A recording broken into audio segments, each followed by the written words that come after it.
Hey, Betty, here we are back in Berlin on our city tour. Shall we listen to our guide and get some more information? Do that. She's All so right. good. And away we go. Impossible to translate, to tell you the truth. Reichssicherheitshauptamt means Imperial Ministry of Security Headquarters. It explains, however, if I explain what they did, you'll know what they were. The Reichssicherheitshauptamt orchestrated the Holocaust. Every German-controlled concentration camp was controlled out of the headquarters here. And so it's obvious that the Germans, after the building had been damaged, obviously had no reason to rebuild the building. Many former Nazi buildings were torn down. It was the only way the first generation could deal with this past. It was only until the next generation started growing up that they started demanding answers, that they started asking questions. And then, of course, by my time, education was very thorough. In the 1980s, the basements of the Prince Albrecht Palace were opened, the only thing that's left of the building. And inside the basements, we now have the exhibition Topography of Terrors. Yes, Kremlin flag. See, and that brings us to Friedrichstraße, ladies and gentlemen. And Friedrichstraße is where the most famous border crossing of Berlin was located, the border crossing Checkpoint Charlie. It was not the only border crossing that existed, but it was, of course, a famous one internationally because it was the border crossing for allies, diplomats, and foreigners. Checkpoint Charlie was also one of 3 Allied border crossings in Germany. Remember, I earlier mentioned there were 3 different borders in Germany, and the Allies had a border crossing at each of these borders. Checkpoint Alpha was the border crossing between West and East Germany, Checkpoint Bravo, the border crossing between West Berlin and East Germany, and Checkpoint Charlie, the border crossing between West and East Berlin. But Alpha and Bravo also became accessible to the Germans eventually, whereas this always remained a border crossing for allies, diplomats, and foreigners, therefore an international one rather than a German one, and that is, of course, why Checkpoint Charlie, the name remained, whereas the other 2 kind of disappeared.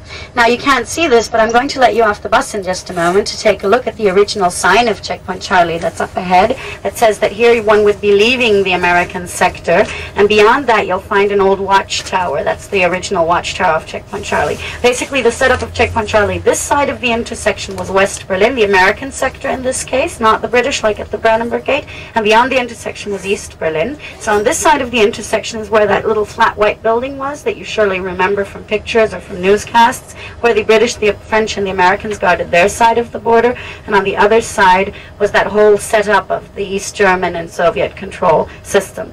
Now you may wonder why not much of this is left. That's because Friedrichstraße in pre-war Berlin was the big shopping and amusement street, and so this the properties that were accessible and available here were sold off so quickly that you could hardly react to it. Investors were willing to pay 17,000 German marks per square meter for properties, undeveloped properties here, and that's why the entire area of what used to be the East German part of Checkpoint Charlie is now you'll see all kinds of modern buildings there in a moment. Most prominent design here was Philip Johnson's Checkpoint Business Center, an American business center that's being built here. That's as good as finished. And in case you wonder, here to your right, this is the house at Checkpoint Charlie, the Wall Museum, a collection of the Cold War, basically documenting the Cold War through the example, of course, especially of Berlin and the Berlin Wall, documenting the history of those that made it across. Remember the families in the hot air balloon, for instance, people smuggling themselves in surfboards and all kinds of wild ideas that they had to get across this border. And this museum documents these stories and this history in great detail. But we're just stopping here for you to get your feet on the ground at what used to be Checkpoint Charlie. Well, Betty, this was very exciting to me to be at the place here at Checkpoint Charlie. Did you buy a T-shirt here? I sure did, and you know what? I haven't even worn it yet. I've got to find an occasion. Really? Where'd you wear it? I just wore it on vacation. I wore it this week. And, but did people understand what it was? Oh, yeah. It just says, mine I is all spelled out. I know what it says, but I'm just asking about other people. Sure, yeah. They did. But yeah, this was it's got a Berlin real, written all over it. Yeah, this was a real point in history. Very poignant, actually, Very when much you so. think of what happened, the sorrows and then the joy. And Betty, look at those. Those are 2 airplane wings, and there was a family. I don't know if you remember, but this is the family here, and they had a 19-minute flight, and they escaped East Berlin, and there's a little bit of it right here. You can see, but those were the real wings for the airplane right there. Well, how did they happen to get the wings? They went down into Austria, didn't they? Fly into Austria? Yeah. And they just, it was preserved, I guess. I guess so, because it's part of history. So it's brought back to this museum. Now, they weren't on the wings of the airplane. They were inside the airplane. Right, and they had to fly very, very low. That's right, yeah. So that they wouldn't get any of that flak. Yeah. And here we see pictures. Now, this was a museum. The museum is inside, and they had pieces of the wall there, and they had a lot of memorabilia from, from the days when the Red Star, as we see right there, was up and then was coming down off of these buildings. And I thought it was very interesting. It's interesting, and we must keep this alive. We must not let people forget the atrocities that took place there. Well, one of the other things, too, I asked our guide, I said, in the place there where Hitler had his bunker, I said, is there, and they're tearing that all down, I says, is there going to be a plaque or something that's going to denote this? And she says, absolutely not. That generation wants that. I mean, they want to erase this from, from their memory. I wouldn't want a plaque for Hitler. I would. No. I mean, but just to say that this was a place where this was, I mean, like we see right here. Well, I would think they should. That is part of history. We don't want to forget that. No, because you don't want to repeat it. That's the whole thing. Right. And history often does repeat itself. German money is just as valid in the East Bloc or former East Bloc as dollars. Don't underestimate the German mark. As a matter of fact, it might even be easier to exchange German marks to East European currency than dollars. Definitely not harder. Okay? But the dollar's so good right now. Yeah, well, I'm just, the point is, now we're going to drive along Friedrichstraße because I've told you about the fact that this was the big commercial center and will be again, and now I'll show you a little bit about what I was talking about, or a little bit of what I was talking about. As I said here, left and right, you can see the buildings, the first of many that were created along Friedrichstraße. To your left, this is a Philip Johnson design. That's the Checkpoint Business Center. These two buildings, the triangular one and then this square one. Donna Karan, Gucci, Escada, Mercedes-Benz, Audi, the Galerie Lafayette, Planet Hollywood, all the names imply what kind of money is being invested here and what kind of money they hope to make here. Commercial rents are negotiated at the moment because they've still more commercial and office space than is needed right now. Obviously, when people plan these kind of things, they have to look into the far future, and obviously we've yet not to settle down in this under these new circumstances, and therefore the investors have a very hard time filling up these buildings once they're completed right now. And that means that, for instance, Donna Karan is on this most prestigious of the future shopping streets of Berlin for 5 years rent-free. Just to give you an idea, to compare, on the Kudamm, the commercial rent is fairly established at about 300 to 400 marks per square meter. That's just the monthly rent. After you've therefore paid that rent, then you pay for the telephone, water, electricity, your employees, and then maybe you start making money. And so that is probably what this will settle down to, those kind of prices. Eventually, but right now it's still a matter of negotiation. Office rents, however, have been quite established here already. Office space is at about 60 marks a square meter. And this area is one of the most expensive. So office space isn't really that high. We had times on the Kurfürstendamm where you'd pay 80 marks per square meter for offices. It's gone down to 35. That shows you also a trend. Yes, the Kudamm has gone down from 80 to 35, and that means that people are looking more in this direction for their offices right now. Redhead. Yeah, they're doing promotion though. They're working. They're doing a Camel promotion. There's a new Camel on the market, Camel cigarettes. Not the animal, no. There's a new red box, Camel cigarettes in a red box, and I think that's why they're red-headed. See here to your right, all of these are new buildings. Do you know the Galerie Lafayette? It's world famous in Paris, big famous department store. Well, they opened a branch in Berlin about, what was it, 2.5, 3 years ago? That shows you again, even on an international level, they're coming into Berlin.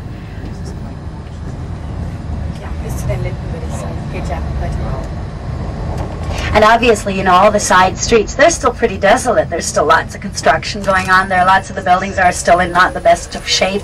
But you can see it's going to happen, because don't forget, we are in what used to be the East.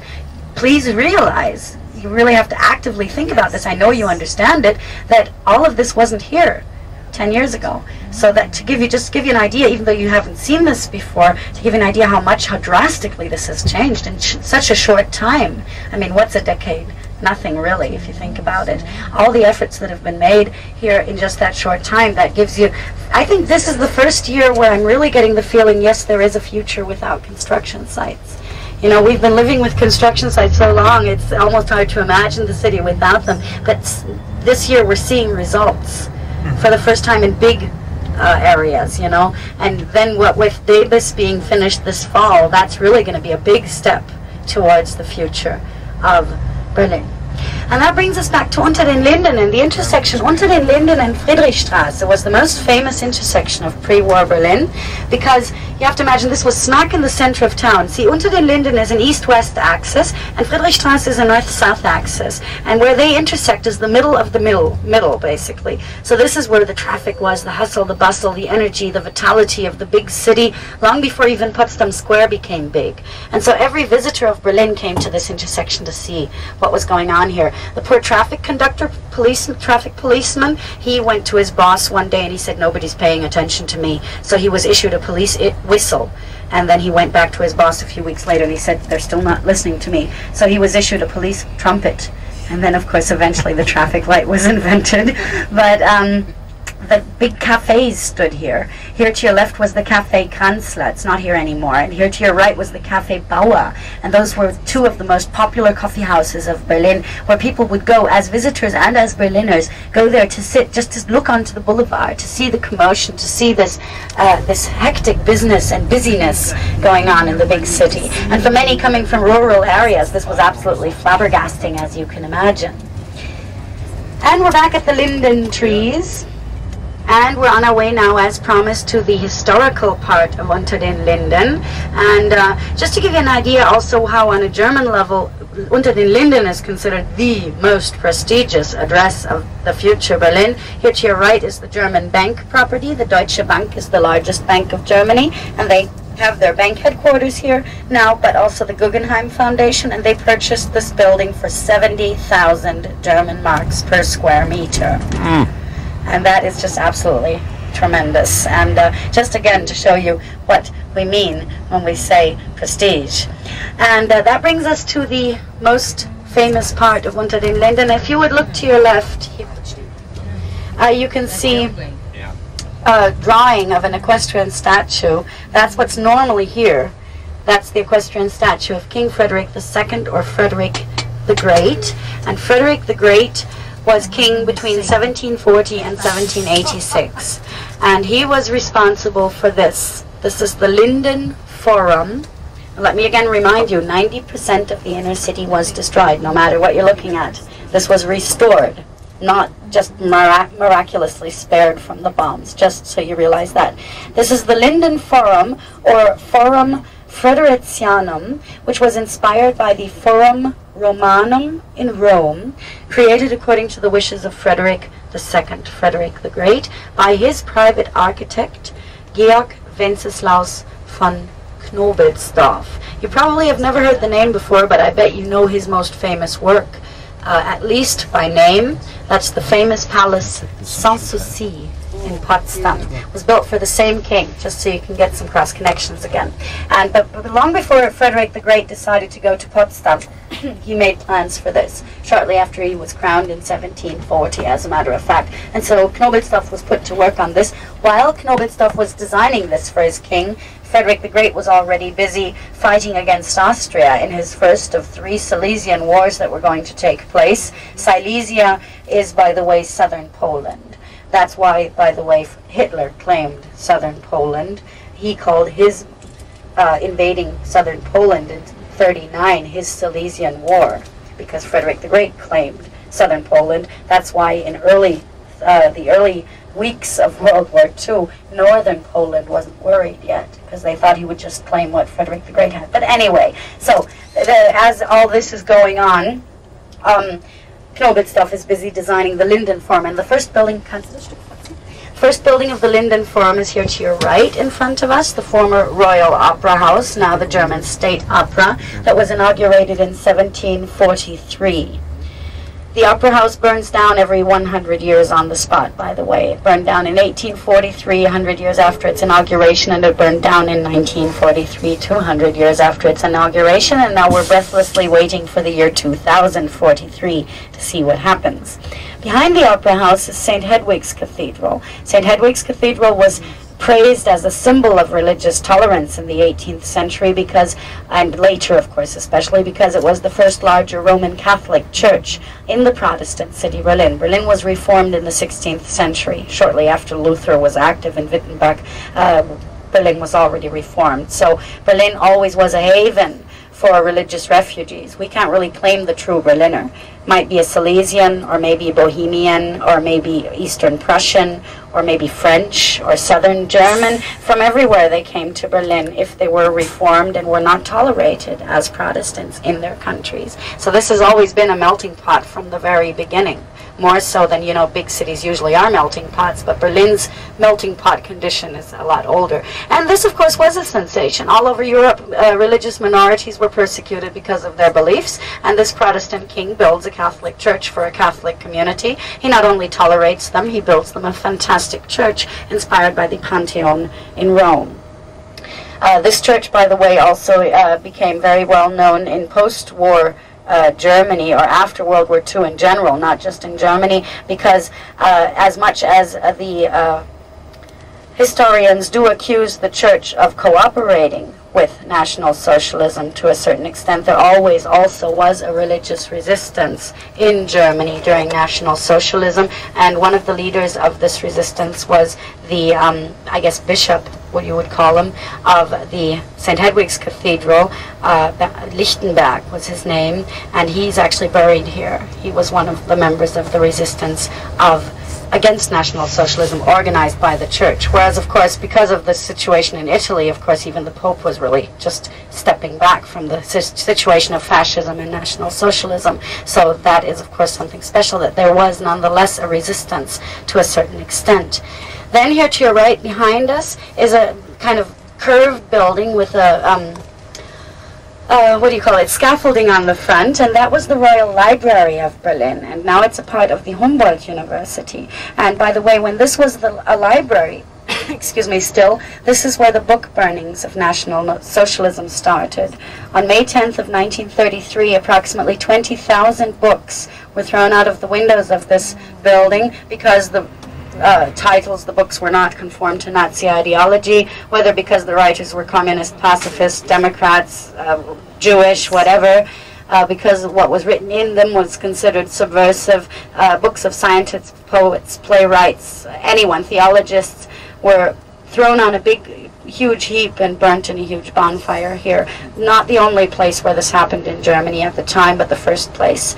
And there's a new memorial here created by a young artist from Holland that you'll be able to see in a moment. His name is Misha Ullmann, and he created a very interesting memorial. And I'll tell you why I find it interesting. Realize that, as I mentioned before, the first generation born in, let's say, in the 40s or early 50s, when they grew up, when they were going to school, history stopped at 1918 or 33 maybe, under ideal circumstances, because neither their parents nor their teachers were able to deal with the history from 33 to 45. When I grew up in school, 33 to 45 was a very, very important part of our education. That's how the dealing with that past has changed in time. And my generation learned so much about it that it was almost too much in a certain extent. It was so aggressive, this need to tell us, that sometimes we stepped back from it and said, hey, leave us alone, we're too young, we had nothing to do with this. And this memorial is not aggressive at all. This memorial is so subtle that it forces you to take a step forward to really see it, and you start thinking about it without realizing you're doing so. And that is psychologically really a very smart thing. And maybe that's because the artist is young, he's Dutch, maybe he's removed sufficiently to be able to deal with it that way, more so than the German government when they create memorials. What the memorial is, it's an underground library, identified as a library because there are bookshelves inside, but there's not a single book. They've all been burnt, the books. But there would be room for 20,000. See, so you really have to think. It's a very intelligent, my opinion, my personal one. And then finally, this here to your left is the main building of the Humboldt University, which originally was created as a palace for the king. Frederick II was going to reside here, but then he was distracted by his Silesian War. As I said, the budget therefore shrank, became smaller and smaller here because he needed money for his wars. Then suddenly he decided to create vineyards in Potsdam. When the vineyards were finished, he said, hey, they're sensational, let's build a palace on top of the vineyards. And lo and behold, suddenly Sanssouci was there, and it was 20 years after the inauguration of Sanssouci that this was finally finished, because it was constantly, this construction was constantly delayed and stopped. So the king, of course, was informed. He was told, hey, wait, you have a palace in Berlin now, by the way. He didn't care. He had Sanssouci, he was in bliss, he was happy, he didn't want this. So it was given to his brother and then eventually passed on to other less important Hohenzollern, and eventually then ended up in the hands of the Berliners. And that was in the year 1810 when this building was made accessible to Berlin, and the philologist Wilhelm von Humboldt was able to found the Frederick William University here, which today is the Humboldt University. Well, Betty, this square seems to be a very important place here, of course, where the church is, where the library is, and also where the opera hall is, which she mentioned. I love that church. Isn't it beautiful? Yes. You know, you look at the outside, and it was so traditional, but you go on the inside, and it was so modern. Yeah. And it was on various levels. I thought that was so interesting. The outside sort of reminded me of churches in Jerusalem, and don't ask me why, but it certainly did bring you mean memories. The outside look at the dome and everything? Yes. Yeah. And Marva was thinking about all those books destroyed. Yeah, you know, the library here, which is just outside of the St. Hedwig's Church, where 20,000, at least 20,000 that they know of, books were burnt because the Nazis did not agree with what was in those books. There is a plaque on the outside. Actually, it is not a plaque. It is, well, it is a plaque, but it's made out of glass, and if you could see through it, you can look down into a room that just has bookshelves and is absolutely totally empty. But you can see through it. You said if you could see through it. You can. Well, unfortunately, but it's opaque. Yeah, you mean on I couldn't get it on with the television camera. Yes. I couldn't. It just wouldn't. It wouldn't do that. But it was a Dutch artist who was the one, as she had mentioned earlier, who had made that memorial there.